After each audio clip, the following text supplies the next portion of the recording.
research paper from your own research and information. So I will just guide you today on writing an engineering research paper.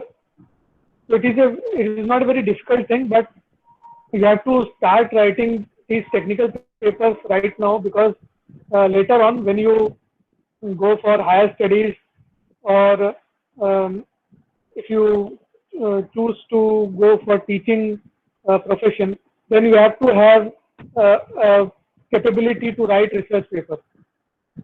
So engineering research papers are very have a very high weightage compared to other kinds of research papers, and also they will help you. If you are able to write good research papers, then the weightage improves. So whenever you are applying for some higher universities for higher studies, they will prefer those students who have academic excellence as well as research capabilities. तो वहाँ पे आपको बहुत बड़ा advantage मिलेगा. So today's topic is writing an engineering research paper. So I will request all of you to get ready with your copy so that you can note down the important points. I will provide the PDF of this presentation also.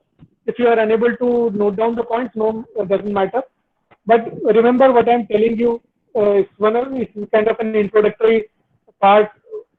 I think many of you might not have written research papers. So this is a very important activity that you will be doing in your engineering. So so everybody is able to see the slide that I am displaying. Yes, sir. Okay, thank you. So coming to engineering and research, the engineering field is not typically known for its literary style in large measure, because engineering is better known as applied field with experiments and measurements than a theoretical one. So generally we have a idea that when we are talking about engineering, it is only related to mathematics, it is only related to logic, it is only related to experiments and measurements, but it is also beyond that. So when we are talking about engineering, it also encompasses research, because without research we cannot understand how to apply the engineering. Without research we cannot understand how to apply engineering. Without research we cannot understand the ways in which the engineering can be applied. So the engineering education is incomplete with without research. So research is an integral part, but we generally in engineering colleges we don't have that kind of a scenario where we regularly perform research, because engineering studies ही इतना काफी हो जाता है कि आप research के लिए आपके पास time नहीं मिलता है. But it is an important aspect, because unless and until research is done, engineering development cannot be done. So latest developments in engineering is only possible through research. So I will just guide you how to write an engineering research paper, because it is a very important activity that you should be able to do. So first of all, plan your research early. So whenever you are going for a research, whenever you think that something, any research you have to do, plan it early. Say for example, when you are doing your engineering itself, try to plan the research that you want to do.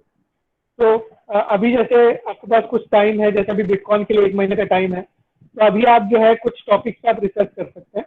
जिस topic पे आपको जो है interest है, उस topic पे आप research करिए, उसको प्रोबिंग करिए पूरे. देखिए we have all the resources with us, internet facility है, सबसे स्ट्रॉन्ग रिसोर्स आपके पास इंटरनेट है, उससे आपको बहुत कुछ इन्फॉर्मेशन मिल जाएगा. Use only the most current research is very important, because कोई भी नॉलेज जो है वो जो ब्रांड न्यू नॉलेज होता है वही जो है डिमांड में होता है.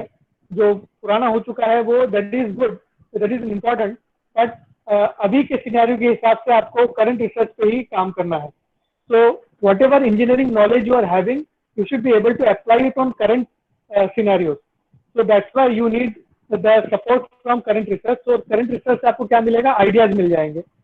So I will tell you how you can do that. आपके mentors आपको help कर देंगे. I will also help you. So current research पे ध्यान देना है because it gives you very strong ideas related to the latest things which are happening. Select data by quality not quantity. So whenever you are going for a research you have to collect data because हम लोग जो है engineering research कर रहे हैं, you have to perform some experiment. हमको experiment करके दिखाना पड़ेगा और उसके results बताने पड़ते हैं. तो इंजीनियरिंग रिसर्च में सिर्फ थियोरेटिकल कुछ नहीं होता, इज नॉट थियोरेटिकल. थ्योरी को अप्लाई करना पड़ता है. अप्लाई करने के बाद हम कुछ एक्सपेरिमेंट्स करते हैं, एक्सपेरिमेंट करने के बाद रिजल्ट जनरेट करते हैं. So in order to apply the engineering concept, we should have data on which the engineering concepts have to be applied. So that data that we have to collect, the data collection is a very important activity. Data collection जो होता है वो किसी भी source से नहीं करते हैं हम लोग, बहुत ही रिलायबल सोर्सेस से डेटा कलेक्शन करते हैं. अब डेटा कलेक्शन कैसे करना है, कहाँ से करना है, ये भी आपको आपके मेंटर्स बता देंगे. ठीक है, don't have to worry about that. तो data collection should be very very authentic. lot a huge amount of data is not required, but the quality of data is important. अगर बहुत सारा डेटा, अगर quality अच्छा है तो बहुत सारे डेटा बहुत काम आ सकता है. क्वालिटी अगर बेकार है तो बहुत सारा डेटा बेकार हो सकता है, उसका कोई मतलब नहीं आएगा. So ultimately what you have to do, you have to collect data in order to apply the concept that we want to express. अब रिसर्च का मतलब क्या होता है, समथिंग न्यू. जो भी आपने सोचा है, कोई ऐसा कुछ चीज नया होना चाहिए, इनोवेटिव, या इसको नोवेल बोलते हैं. If the idea is novel then that research is acceptable. तो आपका जो आइडिया है वो इंजीनियरिंग आइडिया है, that is a theoretical idea. उसको इम्प्लीमेंट करके through data, using data you implement that idea and generate the results and derive some conclusions from that. So data is very important. So data collection जो है वो authentic होना चाहिए और quality of data is very important. तो कोई भी data use नहीं करना है, quality data use करना है. उसके बाद जो है discuss the theory not just the results. So theory means that the concept that you are, the new concept that you are working on. Theory का मतलब ये नहीं है कि आप जो है उसका बेस थ्योरी बताना शुरू करें कि इसका इस पर्टिकुलर, जैसे फॉर एग्जांपल हम से फजी लॉजिक के बारे में कह रहे हैं, फजी लॉजिक से बेस किया हुआ कोई रिसर्च हम कर रहे हैं, तो इसका मतलब ये नहीं है कि मैं फजी लॉजिक का हिस्ट्री लेके बैठ जाऊँ. That is not the theory. Theory is that आपने जो फजी लॉजिक को यूज करके कुछ नया सोचा है उसका थ्योरी बताना. ठीक, जो नया चीज सोचा गया है उसका थ्योरी बताना है, not to discuss about the theory which is already known to everyone. तो थ्योरी किस बारे में डिस्कस होना चाहिए in your research paper, the new theory that you are proposing. ठीक, तो आपका जो प्रपोजल होगा थ्योरी का, जो आपने प्रपोज किया उसके बारे में डिस्कशन बहुत इंपॉर्टेंट है. वो आपके इंजीनियरिंग रिसर्च पेपर में वो बहुत डिटेल में डिस्कस होना चाहिए. It is not related to discussing the theory which is already there, that everybody knows. वो थ्योरी के बारे में डिस्कशन नहीं करना है. वो थ्योरी के बारे में आप जो है ब्रीफली कह सकते हैं, लेकिन जो मेजर डिस्कशन होगा that will be related to the theory that you have found. आपने जो रिसर्च करके निकाला है नया थ्योरी, उसके बारे में डिस्कशन जरूरी. Remember to explain your hypothesis. Hypothesis is something which you have created by yourself from your own experience, from your own research. From the research that you have done you should be able to derive some hypothesis. Hypothesis का मतलब एक assumption है कि ऐसा करने से ऐसा होगा, ये आपका एक अजम्पशन है. तो generally as computer science engineer we generally what we do, we try to predict the future. ये हमारा बहुत स्ट्रॉन्ग पॉइंट है. इसीलिए कंप्यूटर इंजीनियरिंग रिसर्च जो है ना, उसका वेटेज बहुत ज्यादा हाई होता है. Because the computer engineers who research they actually help to predict the future. तो आपको ऐसा कुछ रिसर्च करना होगा जिससे कि फ्यूचर प्रेडिक्ट कर सकें. So you should be able to create an hypothesis from the data that you have collected, from the experiments that you are performing. उसके बेसिस पे आपको एक हाइपोथेसिस बनाना पड़ता है. तो आपके पास एक थ्योरी होना चाहिए खुद का. उस थ्योरी के बेसिस पे आपके पास डेटा होना चाहिए. उस डेटा पे आप उस थ्योरी के अप्लाई करेंगे. अप्लाई करने के बाद रिजल्ट जनरेट करेंगे. रिजल्ट जनरेट करने के बाद उसका एनालिसिस करेंगे. एनालिसिस करने के बाद एक हाइपोथेसिस पुटअप करेंगे कि हाँ मुझे ऐसा लगता है कि ऐसा हो सकता है. अगर ऐसा डेटा हमारे पास है तो फ्यूचर में ऐसा हमको देखने को मिलेगा. तो ये फ्यूचर प्रेडिक्शन वाली बात हो जाती है. तो the hypothesis, when you are working as computer science engineers, you have the capability to predict the future if you are in the right path. So the mentors will help you. So discuss with your mentors. I'll tell you how to get on with your mentors. तो अभी हम लोग जो है basic चीजों को पहले देख लेते हैं. So writing a research paper, engineering research paper doesn't have to be hard. ये कॉमन सेंस की बात है actually. When you are writing a research paper, just go through your common sense. क्योंकि आपको कुछ नया चीज निकालना है. You have to find out something which is innovative. So you don't need to keep on reading old things. देखिए old things हम read क्यों करते हैं? आइडियाज जनरेट करने के लिए. लेकिन जब हम आइडियाज जनरेट करने बैठते हैं तब ओल्ड थिंग्स को सामने रख के नहीं बैठते. तब हम क्या करते हैं? इमेजिनेशन को यूज.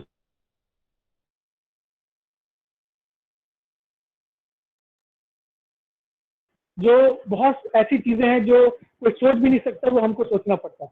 तो as an engineering student we should be able to imagine new things which are unexplored. तो अपने इमेजिनेशन को बड़ा करना पड़ता है. इमेजिनेशन को बढ़ाने के बाद, मैं जैसे बोल रहा था कि इमेजिनेशन को बढ़ाइए. इमेजिनेशन को बढ़ाने के बाद आपके पास एक आइडिया जनरेट होगा. उस आइडिया के बेसिस पे आप ऑथेंटिक डेटा कलेक्ट करें. डेटा कलेक्ट करने के बाद उसको जो है थ्योरी, उसका एक मॉडल बना के उसको इम्प्लीमेंट करें और उस डेटा पे एक्सपेरिमेंट करें. एक्सपेरिमेंट करने के बाद जो रिजल्ट निकलेगा उस पर अपना हाइपोथेसिस डेवलप करके कंक्लूजन बताएं. तो this is how you have to work. हमको पुरानी चीजों को याद रखने की एकदम जरूरत नहीं रहती, उससे इंस्पायर होने की जरूरत है. पुरानी जितनी भी रिसर्च हो चुके हैं उससे इंस्पिरेशन लेना है और नया कुछ बना के दिखाना है. This is how we have to work. यहाँ पे हमारे इंजीनियरिंग जो हम लोग स्टडी कर रहे हैं थ्योरी, उसका अप्लाइड पार्ट आता है जो एक्चुअल इंजीनियरिंग होता है.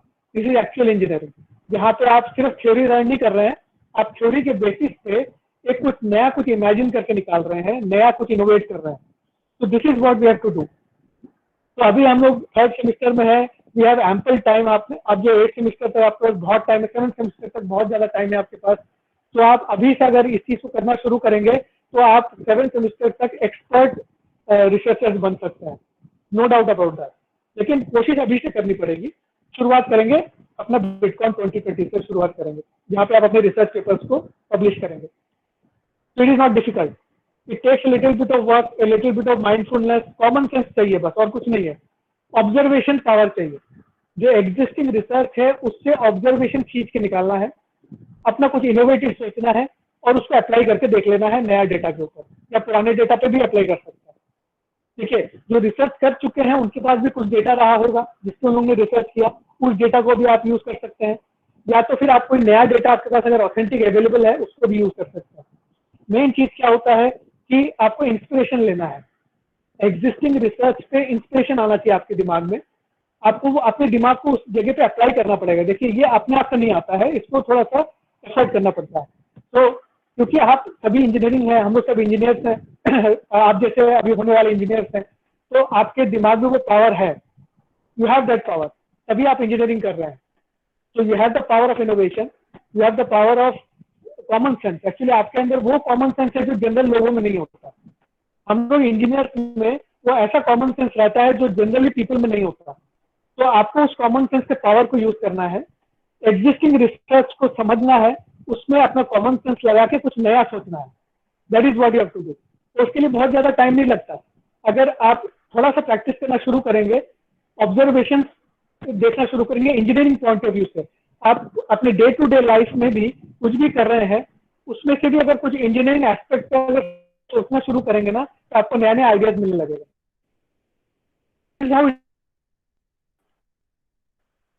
तो यही तरीका होता है, रिसर्च का यही तरीका है. साइंटिस्ट लोग यही करते हैं. उन लोग जनरली जो चलता रहता है उनके लाइफ में उसी में से इंस्पिरेशन लेके नया कुछ सोचते हैं. वही हमको करना है. हम लोग को सिर्फ कंप्यूटर साइंस इंजीनियरिंग के पॉइंट ऑफ व्यू से सोचना है कि हम कैसे सीएस को यूज कर सकते हैं. जैसे अभी कोविड का सिचुएशन है, कोविड सिचुएशन में आप सीएससी कंप्यूटर साइंस इंजीनियरिंग को कैसे यूज कर सकते हैं, या आप इनोवेटिवली सोच के देख सकते हैं. कैसे इसको मिटिगेट कर सकते हैं, कैसे इसमें कुछ नयापन हम ला सकते हैं जिससे कि हम इसको पैंडेमिक को जो है बहुत सक्सेसफुली मैनेज कर सकें और इससे हम जो है फायदा पहुंचा सके, लोगों को बचा सके. तो ये इनोवेशन आपके दिमाग में है, ये कॉमन सेंस है आपके पास, ये ऑलरेडी ये होता है, इंजीनियर्स में होता है, आपके अंदर सभी के अंदर है. तो आपको सिर्फ उसको एक बार प्रोब करके देखना है, प्रोबिंग करना है, आपको तुरंत उसमें से आइडियाज मिलने लगेंगे. ठीक. तो इट इज नॉट डिफिकल्ट. तो आपको आप स्टेप बाय स्टेप क्या क्या करना है मैं आपको बताते जाता हूँ. ठीक, सबसे पहले हमको लिटरेचर रिव्यू करना पड़ता है। लिटरेचर रिव्यू हम क्या क्यों करते हैं?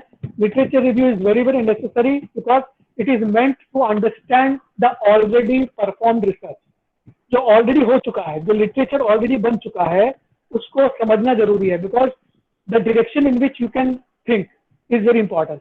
डायरेक्शन लेस होकर थिंक नहीं करना, हमको एक डायरेक्शन देखना है। तो in order to find the direction हम क्या करते हैं, पुराने रिसर्च से हम लोग जो है इंस्पिरेशन लेते हैं। Is very important. पुराने रिसर्च से इंस्पिरेशन लेना बहुत जरूरी है क्योंकि इससे क्या होता है, आपका स्पीड बढ़ जाता है, सोचने का स्पीड बढ़ जाएगा, आपका कॉमन सेंस सही जगह पे जाके लगेगा। ठीक, rather than moving here and there, go for an already existing research. 3, 4, 5, 10 paper जो है ऑलरेडी आपका, आप रिसर्च जो ऑलरेडी हो चुका है उसको आप एक बार पढ़िए, पढ़ के देखिए उसमें क्या किया है साइंटिस्ट ने, जो इंजीनियर्स ने क्या किया है उसमें, और उसके बेसिस पे आप अपना खुद का हाइपोथेसिस या खुद का कॉमन सेंस लगा के एक नया आइडिया सोचेंगे। तो literature review is something which is collecting the paper of your choice. अब यहाँ पे बहुत इंपॉर्टेंट क्या होता है, आपका इंटरेस्ट। अभी इसका फायदा क्या है, देखिए रिसर्च का एक बहुत बड़ा फायदा क्या होता है कि आपका जो इंटरेस्ट है ना, उसका आपका उस पर आप काम करते हैं। आपको वो काम नहीं करना है जो आपको इंटरेस्ट नहीं आ रहा है जिसमें। ये बहुत बड़ी चीज है। मतलब लोगों को वो काम करने मिलता है जब कि वो जो उसको पसंद है। जैसे कि जब आपको वो काम करने मिल रहा है जो आपको पसंद है, तो उस पर आप जो है मोर देन 100% एक्सेल कर सकते हो। तो वही चीज रिसर्च में होता है कि रिसर्च टॉपिक आपको सिलेक्ट करना है आपके मर्जी से, आपके कंफर्ट जोन के हिसाब से, आपके इंटरेस्ट के हिसाब से। फॉर एग्जाम्पल मेरा इंटरेस्ट है स्टॉक मार्केट में, तो मैं स्टॉक मार्केट में रिसर्च करूंगा, उसमें कंप्यूटर साइंस इंजीनियरिंग लगा लूंगा। तो आपका इंटरेस्ट है इसमें अपना पैंडेमिक को हराने में, इस पैंडेमिक से निकलने में, तो आप उसमें रिसर्च करिए। और कंप्यूटर साइंस इंजीनियरिंग को कैसे लगाया जा सकता है फाइंड आउट करिए। तो ये लिटरेचर रिव्यू से क्या होता है, हम अपने मर्जी के टॉपिक पे रिसर्च करने के लिए एग्जिस्टिंग जो रिसर्च हो चुका है उसी टॉपिक पे उसको रिव्यू करते हैं, उसको पढ़ते हैं अच्छे से, पढ़ने के बाद उसको समझते हैं, समझने के बाद फिर अपने नए आइडियाज को फॉर्म करते हैं। तो search for as many papers related to the subject. Subject means your interest. Subject मतलब ही आपके इंटरेस्ट का subject. Make a list of all the papers you have collected in a single document containing the following information: title of paper, journal name, year, author name, abstract। ये सभी चीजें जो है हर research paper में रहती हैं, उनको आप इकट्ठा करें। इसलिए क्यों कर रहे हैं, ये सब लिखना जरूरी क्यों है, क्योंकि आप ऐसा नहीं होना चाहिए कि आप एक ही रिसर्च पेपर बार बार स्टडी कर रहे हैं या बार बार सर्च करके वो सेम रिसर्च पेपर को तो नहीं निकाल रहे हैं। तो आपके पास एक नोट होना चाहिए कि ये तो मैं ऑलरेडी पढ़ चुका हूँ, तो मुझे नया चीज पढ़ना है। तो ये कलेक्शन होना जरूरी होता है because it helps you to get an idea कि आपको किस डायरेक्शन पे सोचना चाहिए। क्योंकि आपको लिटरेचर रिव्यू आप क्या करेंगे, लेटेस्ट रिसर्च पे करेंगे जो ऑलरेडी हो चुके। जैसे 2019 वाले रिसर्च के पेपर्स को आप उठाएंगे, 2019 वाले पेपर्स को उठाएंगे जिसमें लेटेस्ट रिसर्च है, उसको यूज करके आप अपना खुद का एक नया इमेजिन करके नया कुछ हाइपोथेसिस क्रिएट करेंगे, ये इमेजिनेशन करेंगे कि आप इस पे काम कर सकते हैं। ठीक है, तो क्रिएटिव होना बहुत जरूरी है यहाँ पे। ठीक, नेक्स्ट स्टेप क्या होगा, go through all the abstract, remove those papers which are not relevant. Filtering करना है कि आप जो है एब्स्ट्रैक्ट पढ़ते जब है, एब्स्ट्रैक्ट क्या होता है, एक फॉरवर्ड होता है जैसा बुक का, वैसे एब्स्ट्रैक्ट होता है रिसर्च पेपर का, जिसके अंदर it tells you about the entire gist of the entire paper, कि उस पूरे पेपर में क्या डिस्कस किया गया है। तो अगर आपको इंटरेस्ट का है तो उसको उस पेपर पर रखें, नहीं तो उस पेपर को आप रिजेक्ट कर दें और दूसरा पेपर ले सकते हैं। तो ऐसे करके आप जो आपके रिलेवेंट टॉपिक वाले पेपर हैं उन्हीं को इकट्ठा करके रखेंगे और उस पर ही आप स्टडी करेंगे कि क्या डिस्कशन हुआ है इसमें। ठीक है, तो इसमें जो है कम से कम 15 से 20 पेपर आप जो है निकालें जो आपके इंटरेस्ट का है, फिल्टर करके अपने पास रखें और उसके बेसिस पे आपका हाइपोथेसिस आप क्रिएट करें, अपने कॉमन सेंस को उसी पे लगाएंगे और नया चीज सोचेंगे। ठीक है, so what readers expect from the research article. अब जैसे आपने इमेजिन कर लिया, आप एक रिसर्च आर्टिकल आपने बना लिया, आपने डेटा यूज करके कुछ एक्सपेरिमेंट करके आपके हाइपोथेसिस को आपने दिखा दिया, उसके बाद फिर जो है, हाँ बताइए सर। वो पिछले वाली स्लाइड फिर से दिखा देना, ये वाला लिटरेचर रिव्यू। यस हाँ ठीक, मैं इसका पीडीएफ आपको दे दूंगा, नो वरी। इसमें कुछ क्वेश्चन पूछना है तो आप पूछ सकते हैं। ठीक है, स्लाइड्स चलते चलते कोई क्वेश्चन आप पूछना चाहे तो पूछ सकते हैं, इसका पीडीएफ में आपको अवेलेबल करा दूंगा। So any questions you have related to the things that we have discussed till now?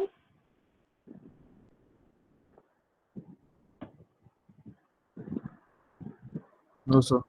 Okay, so should I move on to the next slide? Yes, sir. Okay. तो जब आपका रिसर्च पेपर बन जाएगा उसको आप publish करेंगे। Publish करने के बाद जो रीडर्स हैं वो क्या एक्सपेक्ट करते हैं उसको ऑब्जर्व कर लेते हो, क्योंकि ये जरूरी है, क्योंकि रीडर्स जब तक आपके पेपर को पढ़ेंगे तब जाके आपके पेपर का वैल्यू बढ़ता है। देखिए कितने रीडर्स आपके पेपर को पढ़ रहे हैं, उस पर से इंस्पिरेशन ले रहे हैं, तो क्या होता है उस पर डिपेंड करता है कि जिसको बोलते हैं साइटेशन बोलते हैं। सो आपके रिसर्च पेपर का साइटेशन अगर बढ़ता जाता है तो आपका वेटेज बढ़ता है in the academic community. Academic community में अगर आप कहें कि मेरा साइटेशन इतना है मेरे रिसर्च पेपर का, तो प्रेफरेंस आपको मिलेगा। अगर सोचिए जी 10 लोग जो है एक इंटरव्यू के लिए पहुंचे हैं और 10 लोगों का कुछ साइटेशन है, उसमें से आपके पेपर का साइटेशन सबसे ज्यादा है, आप जैसे ही पुटअप करेंगे कि मेरे पेपर का साइटेशन सबसे ज्यादा है तो इंटरव्यू में सबसे पहले प्रेफरेंस आपको मिलेगा। सिमिलरली अगर आप किसी हायर स्टडीज के लिए अप्लाई कर रहे हैं, वहां पे आपने अपने रिसर्च पेपर को मेंशन किया कि मेरा रिसर्च पेपर ये है और उसमें मेरे को इतने साइटेशन अभी तक मिल चुके हैं, तो वो देख के इंप्रेस हो जाते हैं लोग। साइटेशन से मतलब क्या होता है कि जो लोग हैं, जो रिसर्च कम्युनिटी है, जो रिसर्चर्स हैं, वो आपके पेपर को देख के इंस्पायर हो रहे हैं, आपके पेपर को पढ़ रहे हैं और उसमें इंटरेस्ट ले रहे हैं। इसका मतलब आपका जो रिसर्च है बहुत वैल्यूएबल है। उससे बात है आपके रिसर्च में जो सब लोग पढ़ रहे हैं। So it is very important what the readers expect. You should already know, क्योंकि अगर आप ये पता लगा लें कि रीडर्स क्या एक्सपेक्ट कर रहे हैं तो वही कंटेंट अगर आप रीडर को देने लगे तो रीडर्स आपके बढ़ जाएंगे। इट इज सेम जैसे आप यूट्यूबर है, फॉर एग्जाम्पल बता रहा हूँ, आप अगर यूट्यूबर है आपको सोचना पड़ता है कि मेरे यूट्यूब ऑडियंस को क्या चाहिए। वही चीज अगर आप देना शुरू करें तो आपके यूट्यूब के हिट्स बढ़ जाएंगे, व्यूज बढ़ जाएंगे, सब्सक्रिप्शन बढ़ जाएंगे और यूट्यूब से आपको जो है उसका जो है जो उसका रिवार्ड है वो भी मिलने लगेगा। तो ये साइड इफेक्ट वाला जो है कॉज एंड इफेक्ट वाला रिलेशनशिप बनता है कि आप अगर ऐसा कुछ प्रेजेंट करें, ऐसा कुछ दें लोगों को जो उनको पसंद आ रहा है पढ़ने देखने में या पढ़ने में, तो आपका जो है वैल्यू बढ़ जाता है। So it is very important to understand what readers expect. सबसे पहला जो है what are motivation for this work. Readers को सबसे पहले जरूरत पड़ता है कि आपके पेपर में वो ढूंढते हैं कि मोटिवेशन क्या है आपका। जैसे अभी मैंने आपको बोला एक एग्जांपल मोटिवेशन बात कहा मैंने आपको कोविड-19। तो कोविड-19 is a very strong motivation to mitigate covid situation, to handle the covid situation, to make the work of teachers easy, to make the work of students easy, to make the work of the corona patients easy, but कुछ भी हो सकता है। तो that is a motivation that you have. ऐसे ही आपको motivation ढूंढना पड़ता है कि आपको क्या मोटिवेट कर रहा है, आपका इंटरेस्ट किसमें है, and that should motivate others also. तो आपके अंदर में जो मोटिवेशन है that should be able to motivate others through your research paper. तो आपके रिसर्च पेपर में जो रीडर्स हैं वो मोटिवेशन ढूंढते हैं।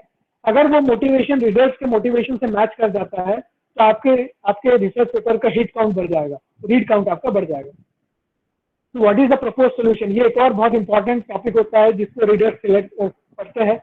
प्रपोज सोल्यूशन क्या है, मतलब जो सोल्यूशन बताया गया है वो वायबल है कि नहीं, वो एक्चुअली पॉसिबल भी है कि नहीं, तो थियोरेटिकली प्रपोज कर दिया ऐसा तो नहीं है। इसलिए मैंने कहा था कि जैसे आप कोई भी रिसर्च आइडिया सोचते हैं उस रिसर्च आइडिया को डेटा यूज करके इम्प्लीमेंट करके देखें, और इम्प्लीमेंट करने के बाद रिजल्ट जनरेट करें। रिजल्ट जनरेट करने के बाद फिर उसको एनालाइज करें। वो एनालिसिस करने के बाद आपको पता लगेगा कि आपका हाइपोथेसिस कितना सही है कितना गलत है। So propose solution is very important, that helps the research scientist to understand कि ये वायबल है भी कि नहीं, तो हाइपोथेसिस जो आइडिया है वो रियली इम्प्लीमेंटेबल है भी कि नहीं। उसके बाद आता है what is the worst evaluation of the propose solution. ठीक है, इवैल्यूएट आप ठीक से उसको कर पा रहे कि नहीं। And idea alone is usually not adequate. ठीक है, सिर्फ आइडिया सोचने से नहीं होगा, उसको एक कॉन्क्रीट बेस होना चाहिए, एक्सपेरिमेंटल रिजल्ट जनरेट करना है। Experimental result is very very necessary. हम इंजीनियरिंग लाइन में है, कंप्यूटर साइंस इंजीनियरिंग में है, हमको इम्प्लीमेंट करके ही दिखाना पड़ेगा। एक्सपेरिमेंटेशन करके उसका आउटपुट दिखाना ही पड़ेगा, तभी जाके कोई उसको बिलीव करेगा, नहीं तो कोई भी बिलीव नहीं करने वाला। तो हमको क्या करना है, आइडिया जनरेट करना है, उसको एक्सपेरिमेंट डिजाइन करना है। देखिए ये सब चीज हमको करना है कि आइडिया जनरेट करना है, डेटा कलेक्ट करना है, एक्सपेरिमेंट को डिजाइन करना है, मॉडल बनाना है कि वो डेटा कैसे मैनिपुलेट होगा, एल्गोरिथम हमको बनाना पड़ेगा, फिर उसको इम्प्लीमेंट करना है अपने प्रोग्रामिंग के थ्रू और उसका आउटपुट दिखाना है। तो ये पूरा काम हमको, इसमें देखिए थ्योरी भी आ जाएगा, आपका प्रोग्रामिंग भी आ जाएगा, आपका एनालिटिकल ब्रेन चलेगा, आपका रिसर्च चलेगा, आपका जो है फ्यूचर प्रेडिक्शन भी चलेंगे, बहुत कुछ आ जाता है इसमें।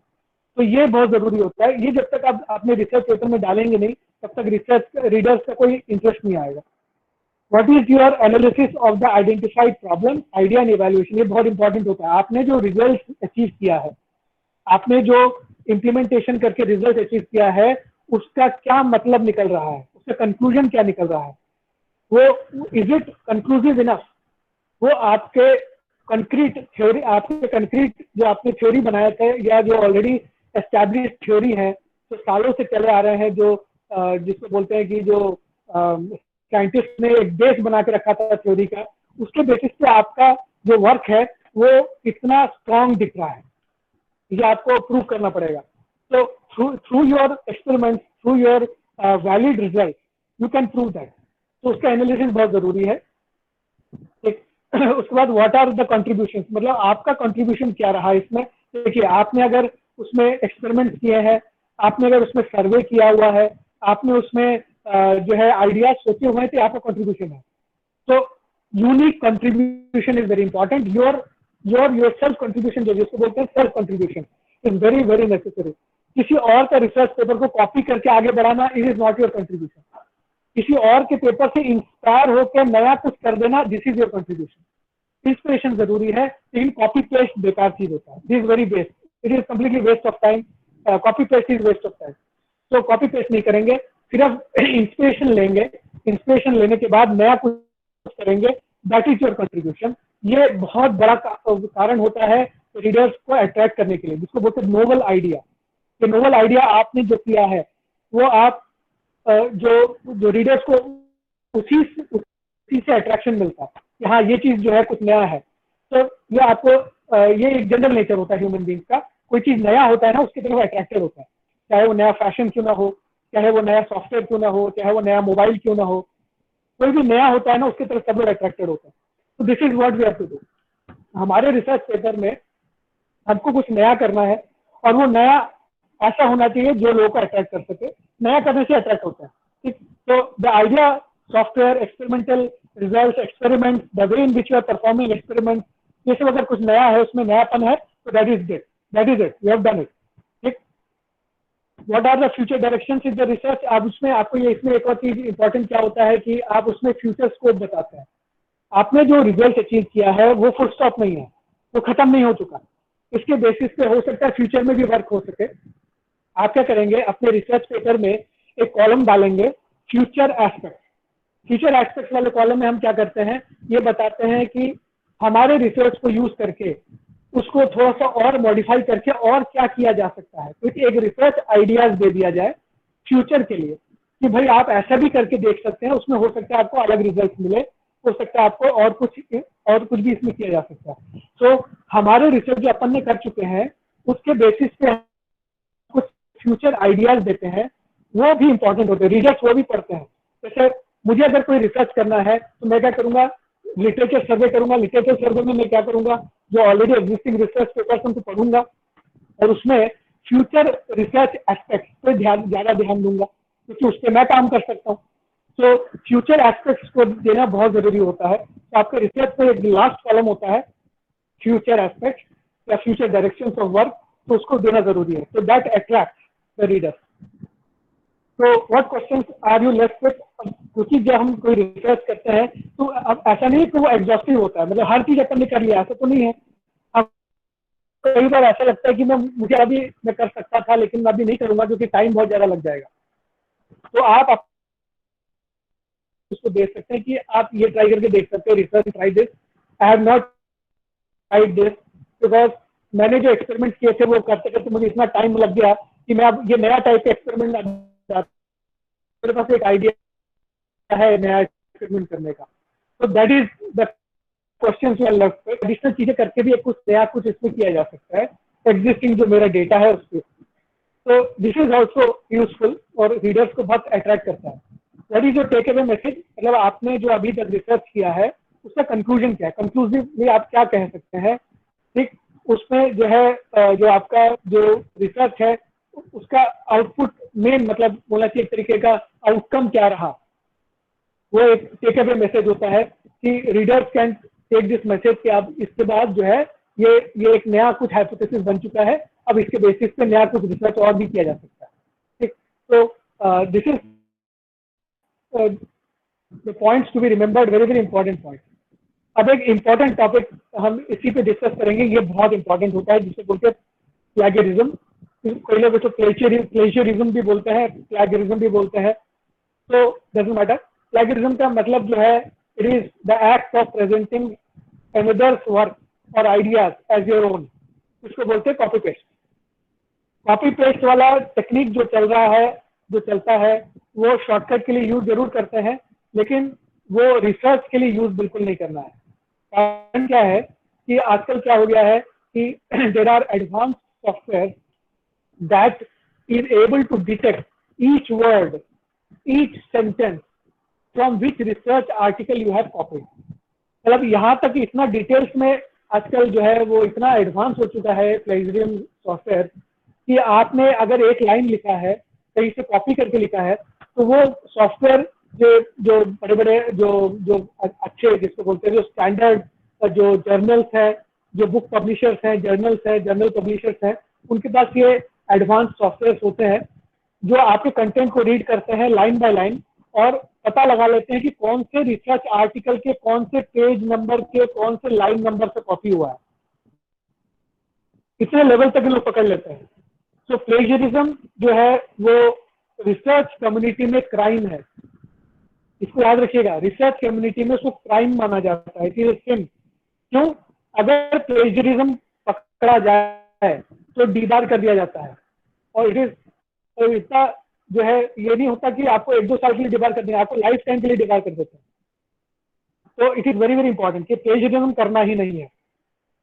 आप कैसे किया जाए? Inspiration is possible, inspiration is possible. देखिए there is difference between inspiration and plagiarism. देखिए अभी मैं एग्जांपल बता रहा हूँ आपको, ये प्लेजरिज्म और इंस्पिरेशन में डिफरेंस देखिए। सबसे पहला देखिएगा ये डायरेक्ट कोट फ्रॉम रिसर्च, यहाँ पे लिखा है Japan beautiful mount Fiji last erupted in 1707 and is now classified as dormant. Dormant volcanoes show no signs of activity but they may erupt in future. अब ये जो लाइन है सोच लीजिए एक रिसर्च पेपर में दिया हुआ है, अगर इस लाइन को आप as it is copy paste कर देते हैं अपने रिसर्च में तो ये प्लेगरिज्म हो जाएगा, ये प्लेगरिज्म बोलते हैं इसको, प्लेगरिज्म हो जाएगा। तो आपका जो जर्नल है वो आपके रिसर्च पेपर को रिजेक्ट कर देगा, बोले लेकिन आपने जो है कॉपी पेस्ट किया हुआ है, आपका खुद का रिसर्च नहीं है। एक स्टैंडर्ड जर्नल, जो फालतू वाले जर्नल्स होते हैं वो तो एक्सेप्ट कर लेते हैं क्योंकि उनको आप पैसा दीजिए और प्रिंट कर लीजिए, वो अलग बात है, लेकिन उसका कोई वैल्यू नहीं होता। रिसर्च कम्युनिटी में उन जर्नल्स का कोई वैल्यू नहीं है जिसका इम्पैक्ट फैक्टर कम होता है। जिस जर्नल का इम्पैक्ट फैक्टर कम होता है उसका कोई वैल्यू नहीं, उसमें आप अपना रिसर्च पेपर डाल के अपना समय वेस्ट करेंगे, पैसा वेस्ट करेंगे। अगर स्टैंडर्ड जर्नल्स है तो वो आपके प्लेगरिज्म को बहुत हाईली, बहुत स्ट्रांगली, बहुत ही सीरियसली चेक करते हैं। तो अब ये जो लिखा हुआ है डबल कोट्स में, जैसे अभी मैंने पढ़ के बताया, इसको एज इट इज अगर कॉपी पेस्ट कर देते हैं तो दैट बिकम्स प्लेगरिज्म, ठीक है। तो आपका एक स्टैंडर्ड जो आपका जो पब्लिशर है वो इसको एक्सेप्ट बिल्कुल नहीं करेगा। लेकिन इंस्पिरेशन लिया जा सकता है। इंस्पिरेशन कैसे लेंगे? देखिए नॉन प्लेजराइज पैराफ्रेज, देखिए paraphrasing is one of the very important activity that you have to do. Paraphrasing का मतलब क्या होता है? Rephrasing the statement. Existing statements को आप तोड़ मरोड़ के अपना इंग्लिश यूज करके, अपने इंग्लिश स्किल्स का यूज करके उसको एक मीनिंग सेम रहेगा लेकिन स्टेटमेंट अलग कर दीजिए, तो दैट इज नॉट प्लेगरिज्म, उसको प्लेगरिज्म नहीं बोलता, ठीक है। That is your own innovation, ठीक। तो ये आप कब करेंगे? जैसे अब यहाँ पे आप लिखा है, देखिए mount Fuji the highest mountain in Japan is actually dormant volcano, ठीक है, यहाँ पे जो डायरेक्ट कोट में लिखा था उसी का मीनिंग है यहाँ पे in the non plagiarised quote, non plagiarised statement, but it is non plagiarised because क्या हुआ है, हमने एग्जैक्टली वो स्टेटमेंट यूज नहीं किया, हमने चेंज कर दिया। तो ये चीज आपको करना है। तो आप अगर किसी रिसर्च पेपर से कुछ अगर क्या बोलते हैं कोट्स या कुछ अगर लाइंस को कॉपी करना चाहते हैं तो उसको आपको पैराफ्रेजिंग करना जरूरी है। पैराफ्रेजिंग नहीं करेंगे तो प्लैगरिज्म हो जाएगा, प्लैगरिज्म हो जाने से आपका रिसर्च आर्टिकल रिजेक्ट हो जाएगा। ठीक है, तो प्लैगरिज्म बिल्कुल नहीं करना, कॉपी पेस्ट बिल्कुल भी नहीं करना है, इंस्पायर जरूर होना है। इंस्पायर होकर आप अपने वर्ड्स में जरूर लिखेंगे, अपने वर्ड्स में लिखना है, चाहे वो कह, लेकिन आज याद रखना है ग्रामेटिकल मिस्टेक्स नहीं करेंगे, स्पेलिंग मिस्टेक्स नहीं करेंगे, क्योंकि जो अच्छे जर्नल्स होते हैं तो ग्रामेटिकल मिस्टेक्स और स्पेलिंग मिस्टेक्स पे भी आपको पॉइंट आउट करेंगे, और जब तक आप उसको ठीक नहीं करेंगे तब तक एक्सेप्ट नहीं करेंगे। So English writing is important, technical English writing is very very necessary, तो आपको उसका भी प्रैक्टिस होना चाहिए। तो एग्जिस्टिंग रिसर्च में से अगर कुछ जगह आपको कॉपी करना कर सकते हैं, लेकिन उसको अपने वॉइस में कन्वर्ट करके फिर अपने रिसर्च पेपर में डालेंगे। ठीक, सो कॉपी पेस्ट करने का ही काम नहीं होना चाहिए, उसमें आपका कुछ इनोवेशन होगा। जैसे आपका कुछ इनोवेशन आएगा नेचुरली आपके मन में स्टेटमेंट अपने आप नए नए आने लगेंगे, तो दैट इज प्योरली योर्स, आपका खुद का बन जाएगा, वो आपका कॉपीराइट रहेगा उसके ऊपर। हाँ, एक चीज याद रखिएगा, जो पेपर्स आप लिखते हैं उसका कॉपीराइट आपके पास रहता है, ये बाय डिफॉल्ट होता है, ये रिसर्च कम्युनिटी का रूल है। ठीक है, तो अब बाई चांस अब सोच लीजिए आपको इंस्पायर होना है किसी के वर्क से, आपको एग्जैक्टली वही चीज लिखना है जो उस ऑथर ने लिखा है, वैसा भी कर सकते हैं, लेकिन हमको क्या करना पड़ेगा, उस ऑथर को प्रॉपर क्रेडिट देना पड़ेगा। हमको ये बताना पड़ेगा कि ये जो मैं लिख रहा हूँ वो मेरा वर्ड नहीं है, वो उस ऑथर का वर्ड है, तो वो प्लैगियरिज्म में नहीं आएगा। ठीक, तो प्लैगियरिज्म में वो चीज नहीं आएगा जो चीज आपने किसी ऑथर का कॉपी किया है और बता दिया है कि ये उस ऑथर का है, मेरा नहीं है। ठीक, तो उसको कैसे किया जाता है, हम डबल कोट्स में लिखते हैं, कोई भी चीज हम डबल कोट्स में लिखते हैं जो हम कॉपी कर रहे हैं फ्रॉम एनी ऑथर, और ब्रैकेट में उसका नाम लिख देते हैं। जैसे यहाँ पे विलियमसन कॉमा 148 लिख दिया है, तो विलियमसन ने यहाँ पे रिसर्च आर्टिकल में पेज नंबर 148 में ऐसा लिखा था, उसी को मैं यहाँ पे कोट कर रहा हूँ, ये मेरा वर्ड नहीं है, विलियमसन का वर्ड है। तो ये ऐसे भी कर सकते हैं, तो दैट कैन बी डन, ये कोटिंग किया जा सकता है, लेकिन अपने रिसर्च पेपर में बहुत ज्यादा कोटिंग नहीं करते हम लोग पैराफ्रेजिंग ज्यादा करते हैं। कोटिंग बहुत ही नेसेसरी हो तो कोटिंग करते हैं, जैसे फॉर एग्जांपल हमको लिखना है कि every action has its opposite and equivalent reaction, तो ये जिसका भी कोट है उसका आपको वैसे लिखना ही पड़ेगा, क्योंकि ये फिजिक्स का रूल है, और जिस भी साइंटिस्ट ने इसको प्रपोज किया था उसका नाम आपको लिखना पड़ेगा, क्योंकि ये आपने प्रपोज तो नहीं किया, उस साइंटिस्ट ने प्रपोज किया था, और एज इट इज आप उसको पुटअप कर रहे हैं। तो इस टाइप से आप कर सकते हैं, लेकिन बहुत ज्यादा कोटेशन यूज नहीं करते हम लोग रिसर्च में, क्योंकि engineering research is about creativity. ठीक है, नया नया चीज सोचना है, पुराना चीज को बार बार रिपीट नहीं करना है। ठीक, अगर करने की जरूरत पड़े तो डबल कोट्स में लिखेंगे और साथ में उसका नाम भी लिखेंगे ऑथर का। तो this is how you avoid plagiarism. Plagiarism बिल्कुल नहीं होना चाहिए, इट इज वेरी नेसेसरी। अब जो प्लेगरिज्म, जैसे फॉर एग्जांपल आपने किसी भी ऑथर को कोट किया है, उस ऑथर का पूरा डिटेल, उस रिसर्च आर्टिकल का डिटेल, उस पेज नंबर के बारे में, वो कौन से बुक में छपा था, वो कौन से जो है जर्नल में छपा था, उसका पूरा डिटेल्स आपको बिब्लियोग्राफी या रेफरेंसेस में डालना पड़ेगा, तब जाके प्लेगरिज्म खत्म होगा। मतलब यहाँ से जैसे अभी पैराफ्रेजिंग आपने किया है, पैराफ्रेजिंग बाई चांस नहीं कर रहे हैं, आपने कोटेशन में कुछ भी लिखा है, उस कोटेशन का पूरा डिटेल्स कि कहाँ से आपने उठाया था, तो बिब्लियोग्राफी एंड रेफरेंसेस में आपको डालना पड़ेगा। तो that is how you avoid plagiarism. Plagiarism के चक्कर से आप बच सकते हैं। ठीक है, प्लेगरिज्म तो एक तो करना ही नहीं है, अगर बाई चांस आपको कॉपी करने की जरूरत पड़े तो पूरा credit, the due credit has to be given to the author from which you are copying the quotation. ठीक है, वो डबल कोट मार्क्स में आपको लिखना पड़ेगा, डबल कोटेशन। ठीक, now will finally we come to the structure of the research article. जो आप जो रिसर्च आर्टिकल्स बनाएंगे उसमें ये 8 पॉइंट्स होना बहुत जरूरी है। These are the main 8 points that should be there in your research article. तो एक एक करके हम 8 पॉइंट्स को देख लेते हैं। कहीं पे भी किसी को भी कोई भी डाउट होता है, क्वेश्चन होता है, मेरे को तुरंत पूछ लेंगे।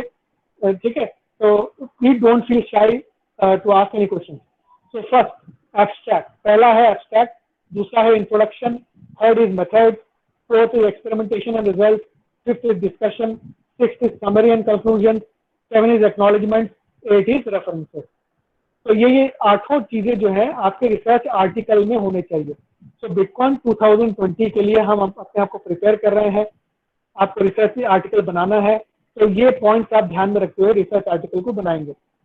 एक और चीज याद रखेंगे कि जिस भी कॉन्फ्रेंस में, जिस भी रिसर्च जर्नल में आप पब्लिश करना चाहते हैं, उस रिसर्च जर्नल या उस कॉन्फ्रेंस का खुद का एक प्रोटोकॉल होता है.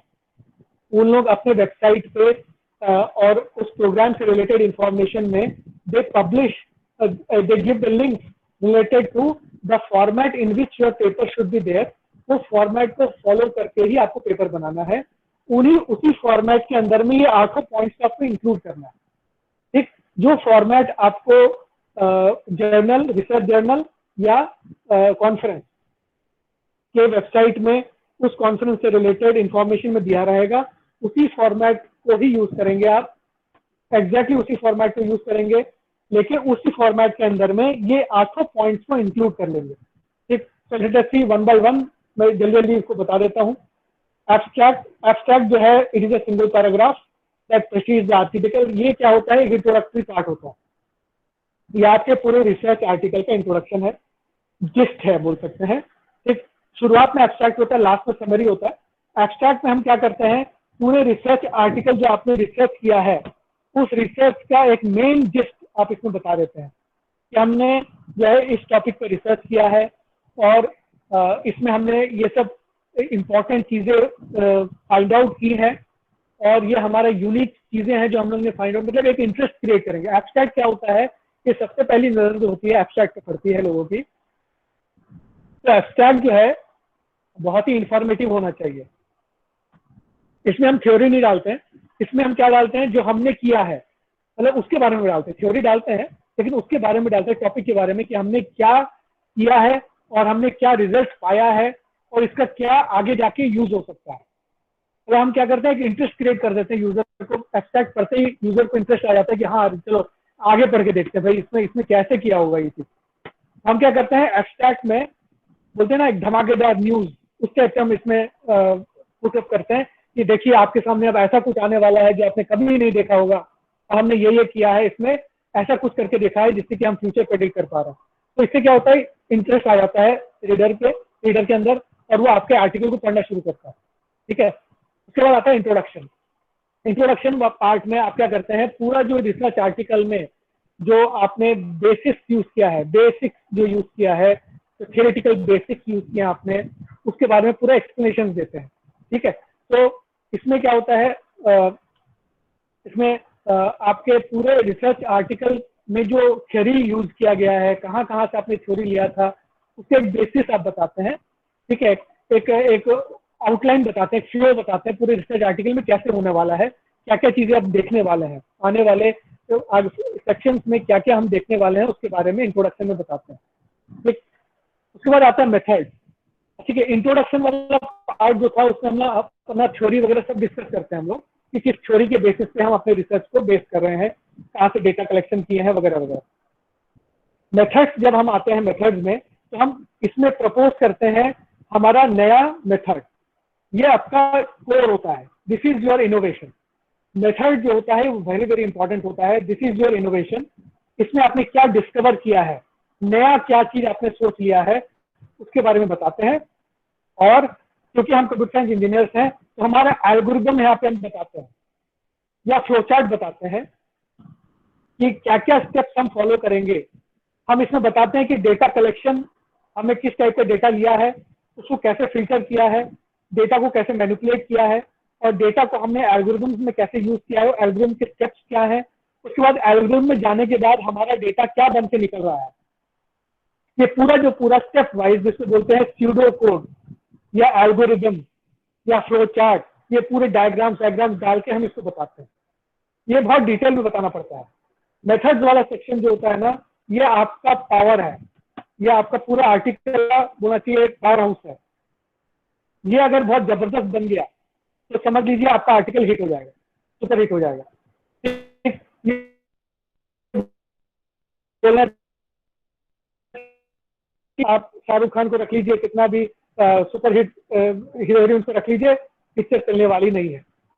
लेकिन अगर स्टोरी बहुत जबरदस्त है तो अगर आप शाहरुख खान को नहीं भी रखते हैं, अगर कोई जो है वैसे दिन सिद्दीकी को भी रखते हैं तो भी आपका पिक्चर सुपरहिट हो जाएगा। ठीक, तो वही चीज है। मेथड जो होता है, मेथड वाला पार्ट जो है, it is the core of the entire research. इससे आप बता देते हैं कि आपने जो सोचा है वो प्रैक्टिकली इंप्लीमेंट हो सकता है, वो प्रैक्टिकली इंप्लीमेंट हो सकता है, ये आप बता देते हैं। तो इससे इतना ज्यादा जो है इन्फ्लुएंस हो जाते हैं कि जो पढ़ने वाला है वो तुरंत अट्रैक्ट हो जाता है कि हाँ दिस इज एक्चुअली पॉसिबल। तो आप यहाँ पे क्या करते हैं, आप डेटा कलेक्शन दिखाते हैं, फिर आपके एल्गोरिथम को बताते हैं कैसे उस एल्गोरिथम के थ्रू अपना डेटा जाएगा, और डेटा जाने के बाद क्या हमको आउटपुट मिलेगा। ये पूरा एक्सपेरिमेंट सेटअप जो होता है एक्चुअल में कैसे होगा, प्रोग्राम्स वगैरह जो है इसमें आप पूरे प्रोग्रामिंग भी कई बार लोग यहाँ पे प्रोग्राम्स को भी बता देते हैं कि ये स्टेटमेंट हम लिखने वाले हैं, पर उतना डिटेल में लिखे नहीं भी लिखे तो भी चलता है, क्योंकि algorithm, pseudo code, flow chart, ये तीन चीज बहुत इंपॉर्टेंट होता है इसमें, जो यूनिक होना चाहिए आपको। ठीक है, उसके बाद एक्सपेरिमेंटल रिजल्ट, आप उसको करने के बाद, आप अपने सिस्टम में उसको करने के बाद आपने जो रिजल्ट अचीव किया है ऑथेंटिक, ईमानदारी से, वो रिजल्ट्स को आप यहाँ पे बताते हैं टैबुलर फॉर्म में। जनरली हम क्या करते हैं, एक्सपेरिमेंट्स एंड रिजल्ट्स में टैबुलर फॉर्मेट में हमारे रिजल्ट्स को दिखाते हैं। जैसे ये इनपुट डेटा था, ये आउटपुट डेटा है, और आउटपुट डेटा का ये इंटरप्रिटेशन है। इसमें जो रिजल्ट जनरेट होते हैं ना, उसके इंटरप्रिटेशन बहुत इंपॉर्टेंट है। सिर्फ रिजल्ट जनरेट करने से नहीं होता, रिजल्ट जनरेट करने के बाद उसके इंटरप्रिटेशन बहुत इंपॉर्टेंट है। ठीक है, तो यहाँ पे आपको ये बताना पड़ता है कि हमने जो एक्सपेरिमेंटल सेटअप को एक्चुअली कोड किया, कोड करने के बाद, एक्सपेरिमेंटल सेटअप को रन करने के बाद हमने जो डेटा डाला था, वो डेटा भी आप बताएंगे कि ये डेटा अपन ने यूज किया है, वो पूरा लिस्ट आपको बताना पड़ेगा। उस डेटा को जैसे हमने इस पर्टिकुलर कोड पे या इस एल्गोरिथम पे डाला एक्चुअली कोडिंग करके, तो ये रिजल्ट हमको अचीव होने लग गए। ये रिजल्ट हमको अचीव होने, मतलब ये मतलब कि इसको बोलते हैं एम्पिरिकल बोलते हैं, मतलब आपके सामने प्रूफ है, आपने डेटा को मैनिपुलेट किया और डेटा ऐसे बन गया, ये सामने सामने, मतलब इसमें कंप्लीट ट्रांसपेरेंसी रहता है। ठीक है, इसमें कोई छुपा हुआ चीज नहीं है, डेटा आपका है, आपने कलेक्ट किया है, वो भी आपको दिखा रहे हैं। एक्सपेरिमेंट आपने डिजाइन किया है, आपने मॉडल बनाया है, ये आपका खुद का मॉडल है, उस पर डेटा गया, डेटा जाने के बाद मैनिपुलेट होकर बाहर निकला, वो डेटा मैनिपुलेटेड डेटा भी दिखा रहा है। तो ये एक तरीके का बोलना चाहिए, पूरा का पूरा एक्सरे करके आप दिखा दिए पूरे सिस्टम का, देखिए मेरा सिस्टम ऐसे वर्क करता है। ठीक, इसके बाद जब रिजल्ट आपके आने लगे, जब रिजल्ट आपको आप दिखाने शुरू कर दें, तो रिजल्ट को जनरली हम क्या करते हैं, कंपेयर भी करते हैं। आप कंपेरिजन कहाँ करेंगे, डिस्कशन वाले पार्ट में करते हैं।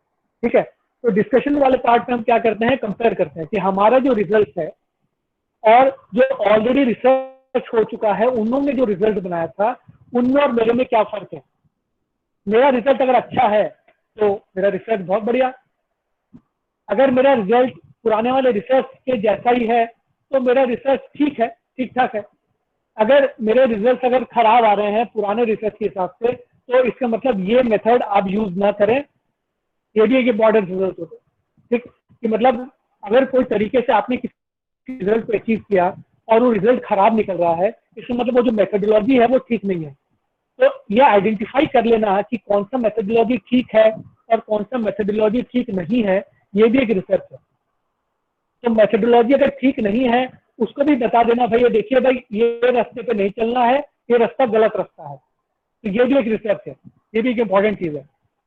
हमेशा ये नहीं सोचना है कि हमारे रिसर्च करने के बाद हमको कुछ अच्छा ही मिलने वाला है, ऐसा जरूरी नहीं है। क्योंकि जब एक्चुअली हम कुछ रिसर्च करने बैठते हैं, कभी हमको सही रिजल्ट भी मिलते हैं, कभी खराब रिजल्ट मिलते हैं। एल्गोरिथम को मैनिपुलेट कर देंगे तो हो सकता है कि रिजल्ट खराब आने लगे, एल्गोरिथम को दूसरी तरीके से मैनिपुलेट कर देंगे तो हो सकता है रिजल्ट अच्छे आने लगे।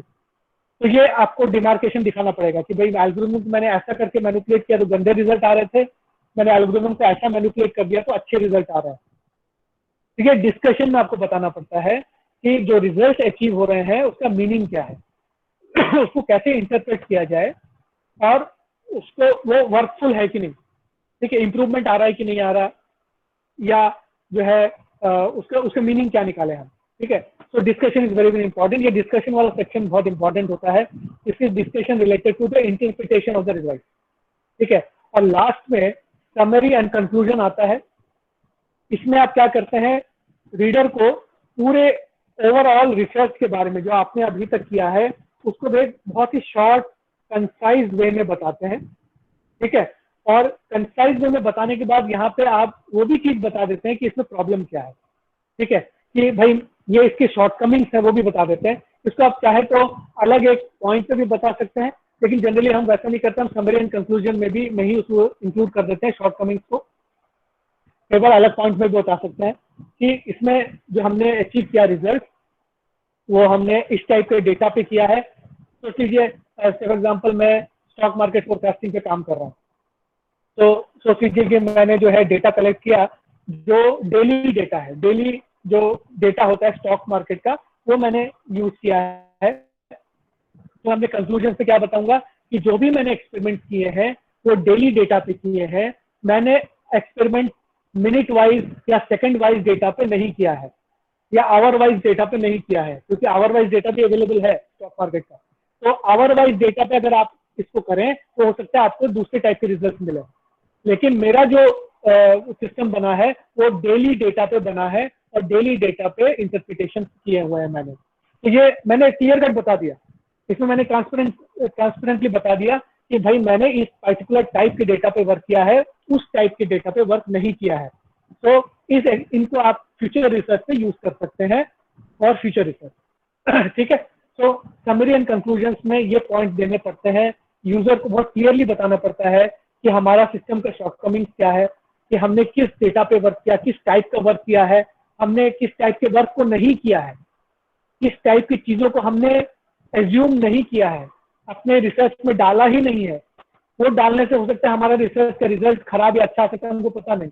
तो वो सब चीजें जो है वो फ्यूचर रिसर्च, वो फ्यूचर स्कोप में हम डाल देते हैं, ठीक है। तो समरी एंड कंक्लूजन में हम जनरली फ्यूचर स्कोप के बारे में बता देते हैं, शॉर्टकमिंग्स के बारे में बता देते हैं, और हमने जो काम किया है उसको ईमानदारी से दिखा देते हैं, ठीक है। और हमारे सिस्टम का जो पॉजिटिव चीज है, जो मतलब जो स्ट्रॉन्ग पॉइंट है उसको भी जरूर बताते हैं। इसमें बताते हैं हमारा सिस्टम जो है एक इनोवेटिव सिस्टम है, उसको भी हम जरूर जस्टिफाई करके यहाँ पे बताते हैं, ठीक है। तो समरी और कंक्लूजन बहुत इंपॉर्टेंट होता है, बिकॉज जो रीडर्स हैं वो कई बार सीधे समरी और कंक्लूजन में आके ही पढ़ते हैं, तो पूरा आर्टिकल नहीं पढ़ते हैं, सीधे कंक्लूजन में आगे पढ़ते हैं। अगर कंक्लूजन उनको इंटरेस्टिंग लगता है तब जाके फिर वो रिसर्च आर्टिकल को पढ़ना शुरू करते हैं, ऐसा भी कई बार होता है। तो समरी कि आपका एब्स्ट्रैक्ट है और ये जो समरी और कंक्लूजन है ये दोनों बहुत जबरदस्त होना चाहिए। लास्ट में एक्नॉलेजमेंट्स रहता है कि किन किन लोगों का आपने हेल्प लिया, कहाँ कहाँ से हेल्प लिया, जिससे कि आप उनको मतलब अपना जो है क्रेडिट देना चाहते हैं। और कई बार फंडिंग होती है, फंडिंग के बारे में बताते हैं कि हमको ये रिसर्च ऑर्गेनाइजेशन ने फंडिंग किया है और फंडिंग नहीं मिला है तो हेल्प किसने किया है वगैरह वगैरह। एक्नॉलेजमेंट वाला पार्ट जो होता है वो देयर इज कहना चाहिए अपना जो है कृतज्ञता व्यक्त करने के लिए रहता है। एंड लास्टली रेफरेंसेस में वो सभी आर्टिकल्स, वो सभी ऑथर, देखिए प्लेगरिज्म के पॉइंट ऑफ व्यू से बहुत इंपॉर्टेंट है। ये पूरा लिस्ट होता है, अल्फाबेटिकल ऑर्डर में इसको हम बनाते हैं। ये मैं स्टाइल्स आपको बताऊंगा, रेफरेंसिंग स्टाइल्स क्या क्या हो सकते हैं, ये स्टैंडर्ड एक्सेप्टेड स्टाइल्स में बताऊंगा। तो जो आपने रिसर्च पेपर में कहाँ कहाँ पे किधर किधर पे कोट्स कॉपी किए हैं किसी रिसर्च आर्टिकल से, या किस किस रिसर्च आर्टिकल से आप इंस्पिरेशन लिए हैं, उसको ईमानदारी से रेफरेंसेस में डालते हैं, अल्फाबेटिकल ऑर्डर में डालना है। इससे क्या होता है, हम कभी भी प्लेगरिज्म में नहीं फंसेंगे। अगर रेफरेंसेस में हमने वो सब आर्टिकल छुपा दिए जहां से हमने इंस्पिरेशन लिया है, और अगर जो है जो पब्लिशर है उसको पता लग जाएगा तो आपको हमेशा के लिए डिबार कर देगा अपने अपने जर्नल से, एक प्लेगरिज्म में डाल देगा और आर्टिकल को आपको हमेशा के लिए डिबार कर देगा। तो रेफरेंसेस बहुत ईमानदारी से डालना पड़ता है। जितने भी पेपर्स हमने रेफर किए थे अपने आर्टिकल को बनाने के लिए, ठीक है, देखिए हमने जो लिटरेचर रिव्यू किया, हो सकता है ऐसा नहीं हो सकता कि हम हर एक पेपर को यहाँ पे यूज किए, हो सकता है हमने गिन के 5-10 पेपर यूज किए या 20 पेपर यूज किए हैं जिनके बेसिस पे अपन ने ये नया पेपर बनाया है, तो सिर्फ उन 10-20 वही रेफरेंसेस में डालना है, ठीक। तो और बताना भी है किस जगह पे हमारे रिसर्च आर्टिकल में उनको हम लोग ने यूज किया है। तो रेफरेंसेस वाला पार्ट जो है वो अल्फाबेटिकल ऑर्डर में जनरली रहता है। ठीक, अभी हम देख लेते हैं कि रेफरेंस स्टाइल क्या होता है, कि आप किस प्रकार से आप रेफरेंसेस, जैसे कि स्टैंडर्ड स्टाइल्स हैं, इसके अलावा भी स्टाइल्स होते हैं, लेकिन ये कुछ स्टैंडर्ड 2-3 स्टाइल्स मैं आपको बताना चाहूंगा। तो साइटेशन बोलते हैं इसको। साइटेशन का मतलब कि आपने जो आर्टिकल, आपके आर्टिकल के अंदर में जो चीजें आपने लिखी है वो कहाँ से इंस्पायर होकर लिखी है, दैट इज साइटेशन। सो जो American psychological association, APA style बोलते हैं, एपीए स्टाइल का ये तरीका है, इसमें ऑथर का नेम सबसे पहले आएगा, जैसे फ्रैंक एच लिखा हुआ है, ऑथर का जो सरनेम है वो पहले आता है, उसके बाद उसका जो है जो फर्स्ट नेम आता है। तो उसके बाद आता है ब्रैकेट में ईयर ऑफ पब्लिशिंग, जो इस पर्टिकुलर फ्रैंक एच ने 2011 में पब्लिश किया था, और जो टॉपिक था, जो उसके टाइटल था उसके रिसर्च का, ये वुल्फ, डॉग्स, रेयरिंग, इन्फोर्समेंट वगैरह जो है ना, ये इसका टॉपिक था, और कौन से आर्टिकल में, कौन से जर्नल में था, बिहेवियर जेनेटिक्स। बिहेवियर जेनेटिक्स का एक जर्नल होगा, उसमें ये पब्लिश हुआ था। 41 is the volume number, 6 is the issue number. ठीक, तो ये इंफॉर्मेशन यहाँ देते हैं, और ये पेज नंबर देते हैं, 830 से लेकर 839 ये पेज है। 830 से शुरू होता है वो आर्टिकल, 839 तक कंप्लीट हो जाता है। मतलब पूरा आर्टिकल का जो रेंज है, पेज रेंज, वो बताते हैं कि फ्रैंक एच ने इस आर्टिकल को पेज नंबर 80 से 830 से लेकर 839 तक लिखा था, तो पब्लिश हुआ था इस पर्टिकुलर जर्नल के अंदर, बिहेवियर जेनेटिक्स। आप चाहे तो जाके देख सकते हैं। तो ये चीज हम बताते हैं। ये हो गया एपीए स्टाइल।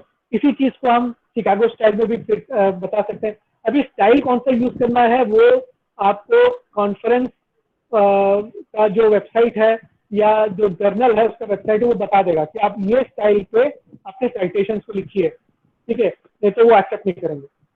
तो ये जैसे शिकागो स्टाइल है, उसमें भी सरनेम पहला आया, कॉमा लग गया, उसके बाद फिर उसका फर्स्ट नेम आ रहा है, फिर ईयर आया, देखिए ब्रैकेट्स नहीं है इसमें, फिर डबल कोट्स में टाइटल ऑफ द पेपर आया है, उसके बाद आया है इटैलिक्स में नेम ऑफ द जर्नल, उसके बाद फिर वॉल्यूम नंबर, इश्यू नंबर है, उसके बाद कोलन लग गया, उसके बाद फिर पेज नंबर आया। ठीक, तो ये शिकागो स्टाइल हो गया। और एक एमएलए स्टाइल जो होता है, बहुत पॉपुलर स्टाइल ये भी है। इसमें जो ऑथर का फर्स्ट नेम, सरनेम पहले आया, उसके बाद फर्स्ट नेम आया है कॉमा लग के, उसके बाद डबल कोट्स में टाइटल आया, उसके बाद then we had the title of the journal name के बाद फिर देखिए इसमें इशू नंबर एंड जो वॉल्यूम नंबर है, उसके बाद ब्रैकेट में ईयर आ गया, देखिए ईयर नीचे आ गया यहाँ पे, उसके बाद पेज नंबर आ रहा है। So these are the citation styles. या आप गूगल में, गूगल जो आपका ये है, गूगल का जो रिसर्च वाला जो वेबसाइट है, उससे अगर आप जाएंगे तो ये साइटेशन स्टाइल बने बनाए आपको मिल जाएंगे, उसमें आपको कोई टेंशन की जरूरत नहीं है। खैर आपके मेंटर आपको हेल्प कर देंगे, इसमें कोई दिक्कत की बात नहीं। ठीक, तो this are the styles actually. तो APA style, Chicago style, MLA style, ये मेन स्टाइल्स है। अब नेक्स्ट इंपॉर्टेंट चीज समझने का है कि आपने रिसर्च पेपर बना लिया है, उसको आलतू फालतू जगह पे पब्लिश नहीं करना है, क्योंकि आपके मेहनत का काम है, आपको सही जगह पे you have to publish the journal, publish the research paper. तो आपको कॉन्सेंट्रेट क्या करना है, मेनली 2 टाइप के जर्नल्स पे कॉन्सेंट्रेट करना है। एक जर्नल जो होता है जिसको बोलते हैं SCI, साइंस साइटेशन इंडेक्स, ठीक है, यहाँ पे देखिए रेड में लिखा हुआ है, मैंने बॉक्स बनाया हुआ है, साइंस साइटेशन इंडेक्स बोलते हैं। साइंस साइटेशन इंडेक्स वाले जो जर्नल्स हैं, सिर्फ उन्हीं पे आपको पेपर पब्लिश करना है, आलतू फालतू किसी भी जर्नल में नहीं करना है। देखिए science citation SCI journal generally free होते हैं, इसमें आपको पैसे देने की बिल्कुल जरूरत नहीं पड़ती है, दे आर फ्री जर्नल्स। उन्हीं जर्नल्स पे जाना है जो फ्री है। देखिए क्यों फ्री होता है, क्योंकि उनको फंडिंग की जाती है, और वो जो है, जो फंडिंग एजेंसी होता है वो पूरा कॉस्ट बेयर करता है, इसीलिए ये जर्नल्स फ्री होते हैं। But they maintain a very very very extremely high quality of publishing. So अगर आपका रिसर्च का क्वालिटी यूनिक है, जबरदस्त है, तो ही ये रिसर्च जर्नल्स में प्रिंट होगा, नहीं तो नहीं होगा, वो तुरंत रिजेक्ट कर देंगे आपके आर्टिकल को।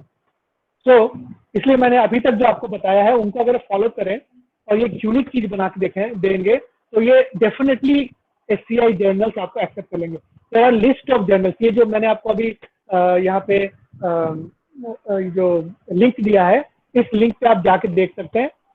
वो आपको लिस्ट मिल जाएगा आपके इंटरेस्ट के टॉपिक का, आप जर्नल फाइंड आउट करके देख सकते हैं, उन पे आप पब्लिश कर सकते हैं। फ्री ऑफ कॉस्ट पब्लिशिंग होता है, पैसा बिल्कुल नहीं लगेगा, ठीक है।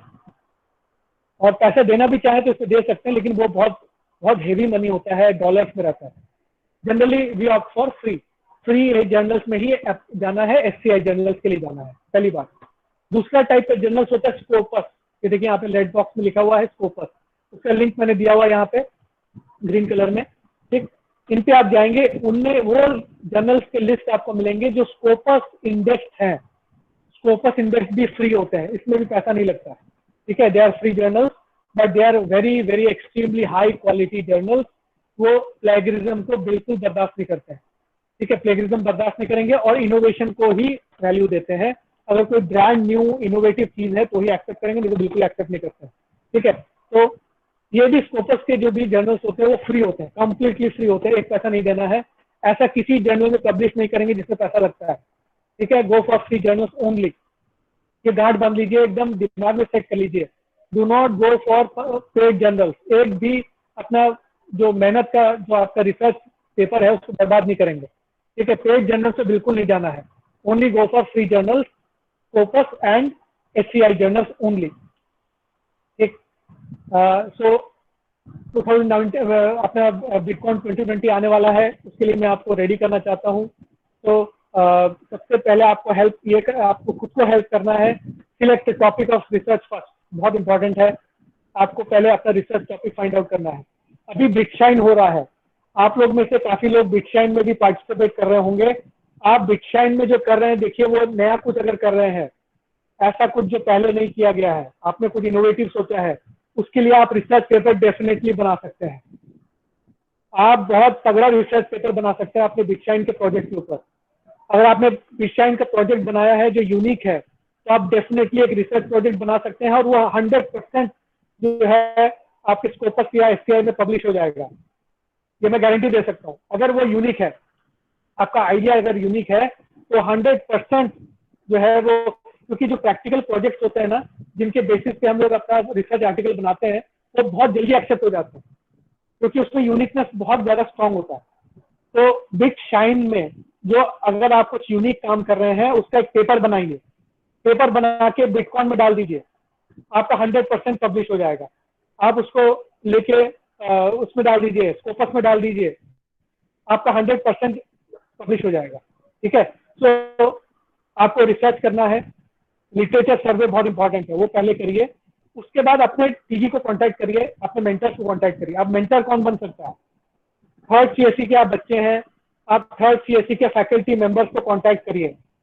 आप जिससे कंफर्टेबल हैं उससे आप बातचीत करिए। सबसे आसान होता है अपने टीचर गार्जियन से बात करिए, क्योंकि teacher guardian is very much concerned about you. आप अपने टीचर गार्जियन से कंसल्ट करिए, क्योंकि ऑल ऑफ अस, हम जितने भी हैं, सब लोग जो है MTech कर चुके हैं, हम लोग PhDs कर चुके हैं, हम लोग को पता है रिसर्च कैसे की जाती है। तो आपको बहुत बढ़िया गाइडेंस मिलेगा। आप अपने मेंटर्स, आप किसी को भी मेंटर बना लीजिए, अपने थर्ड CSE फैकल्टी में से किसी को भी मेंटर बना लीजिए। अपने टीचर गार्जियन पे अप्रोच कर सकते हैं, उसको उनको मेंटर बना लीजिए। एक मेंटर ढूंढ लीजिए जो आपको हेल्प कर सके, आपके रिसर्च पे आपको गाइड कर सके, ठीक है। ये पॉइंट जो मैंने बताए हैं, इन पे आपको हेल्प कर सके। लेकिन पहले टॉपिक रिसर्च कर लीजिए, पहले आपको टॉपिक सर्च करना है। ऐसा नहीं है अपने TG के पास पहुंच जाए, ऐसा मेरे को टॉपिक दीजिए, ऐसा नहीं करना। टॉपिक आपको सिलेक्ट करना है, लिटरेचर सर्वे आपको करना है, 5-10 आर्टिकल 20 आर्टिकल आपको रीड करना है उस रिसर्च के ऊपर, लेटेस्ट 2019 वाले पेपर। उसके बाद आपको आइडिया मिलेगा, उस आइडिया को अपने मेंटर के पास लेके जाइए और उनसे आपसे डिस्कशन कीजिए, फिर वो आपको गाइड करेगा। तो ये आपको करना है, रिसर्च टॉपिक आपको खोजना है, लिटरेचर सर्वे आपको करना है, फिर आपके TG मेंटर के पास, TG के पास या मेंटर के पास जाइए, ठीक है। आपका टीचर गार्जियन आपका मेंटर बन सकते हैं, या तो किसी को भी आप CSE फैकल्टी में से मेंटर बनाइए, उनसे आप डिस्कस कीजिए और अपने पेपर को पब्लिश करवाइए, एक अच्छे आर्टिकल बना के पब्लिश करवाइए, ठीक है। उसमें आपका नाम रहेगा, आपके मेंटर का नाम भी रहेगा आपके उसमें पेपर में, ठीक है। और बिटकॉइन में भी उसको पब्लिश करिए, ठीक। तो I expect everybody to write one research paper. हर कोई एक एक रिसर्च पेपर लिखेगा और जमा करेगा, ठीक है। और अपने टीचर गार्जियन से डिस्कशन करना आज ही से शुरू कर दीजिए। मतलब पहले तो आप खुद का रिसर्च कर लीजिए, लिटरेचर सर्वे कर लीजिए, फिर अपने टीचर गार्जियन से जो है वो बातचीत करिए, ठीक है, या अपने मेंटर से बातचीत करिए। थर्ड फेज के फैकल्टी होना चाहिए, ठीक। तो आवर बिटकॉन 2020 का टॉपिक है innovation in computation communication cybernetics to combat current challenges, ठीक है। तो 2020 का जो चैलेंजेस है, अभी जैसे कोविड सिचुएशन है, उसके ऊपर अगर आपको कोई इनोवेटिव रिसर्च आपके मन में है तो आप उसके डिटेल से सर्वे करके अपने मेंटर से बातचीत करिए और उनसे डिस्कशन करके पेपर बनाइए। ये सब टॉपिक्स हैं जो दिए हैं, ब्रॉड कैटेगरीज हैं, दिस इज नॉट लिमिटेड। इसके अलावा भी आप अपने हिसाब से यूज कर सकते हैं, कोई भी कंप्यूटर साइंस का टॉपिक यूज कर सकते हैं फॉर योर रिसर्च। ये जो टॉपिक्स दिए हैं बहुत ज्यादा है, इसमें से कोई भी आप जो है लाइन को चूज कर लीजिए, कोई भी तरीका आप यूज कर लीजिए, कोई भी टॉपिक पे आप अपने काम को आगे बढ़ा सकते हैं, ठीक। तो सबमिशन डेट 31/10/2020, 1 महीने का टाइम है अपने पास। जल्दी से जल्दी काम करिए उसमें, क्योंकि पेपर लिखते वक्त थोड़ा सा टाइम लगता है, चीज़ों को इकट्ठा करने में टाइम लगता है। तो 1 महीने का टाइम है। अभी 1 हफ्ते के अंदर में सब कुछ अपने मेंटर से बातचीत करके एक आउटलाइन बना लीजिए आपको क्या करना है, ठीक है। तो 31/10 इज द लास्ट डेट। तो अभी से आज ही से तैयारी करना शुरू कर दीजिए और अपने मेंटर से आप बातचीत करना आज ही से शुरू कर दीजिए, देयर इज नो प्रॉब्लम, ठीक है। अपना टॉपिक सोच के उसमें से डिस्कशन करना शुरू कर दीजिए, मेंटर्स विल हेल्प यू, ठीक। तो आपको सजेशन दे देंगे कैसे सर्च करना है, कैसे आप कहाँ कहाँ जा सकते हैं। हमारे बीआईटी में जैसे आप बीआईटी लॉगिन कर सकते हैं, बीआईटी के कैंपस में अगर आप लॉगिन करते हैं, सर अभी कैंपस में तो आप आ नहीं सकते, तो हमारे कैंपस में जो अपना जो लाइब्रेरी है वहाँ से जो है we have access to the international journal. खैर वो अगर नहीं भी हो तो आपके मेंटर्स आपको कुछ जर्नल्स जो है पेपर्स आपको दे सकते हैं। आप मेंटर से जरूर बात करिए, अपने मेंटर को पहले सिलेक्ट कर लीजिए, उनसे रिक्वेस्ट कीजिए कि सर या madam I want to make you my mentor, please help me. तो रिक्वेस्ट देम। तो जैसे आप रिक्वेस्ट करेंगे कोई भी आपको रिफ्यूज नहीं करेगा। ऑर्डर नहीं करना है कि आप मेरे मेंटर हैं आप मेरे को मेंटर कीजिए, ऐसा नहीं। प्लीज रिक्वेस्ट करिए, रिक्वेस्ट करते साथ ही you will get your mentor ready. तो they will help you, they will give you resources, don't worry about the resources, ठीक है। तो अप्रोच योर मेंटर, सबसे आसान है टीजी को अप्रोच करिए। अगर मेंटर आपके दिमाग में नहीं है तो अपने टीजी को अप्रोच करिए, teacher guardian will help you, ठीक है। तो make your teacher guardian as your mentor और you can choose your mentor by yourself from third CSC faculty member. तो 31/10/2020 is the last date of submission. तो उसके पहले ही सब कुछ तैयार कर लीजिए, 1 हफ्ते पहले आपका सब कुछ तैयार होकर रेडी रहना चाहिए, क्योंकि इसमें स्पेलिंग मिस्टेक्स और ग्रामेटिकल मिस्टेक्स को भी लास्ट में आपको देखना पड़ता है। तो दैट शुड बी रेडी, ठीक है। So thank you very much. So anybody is having any queries, you can ask me. Any queries?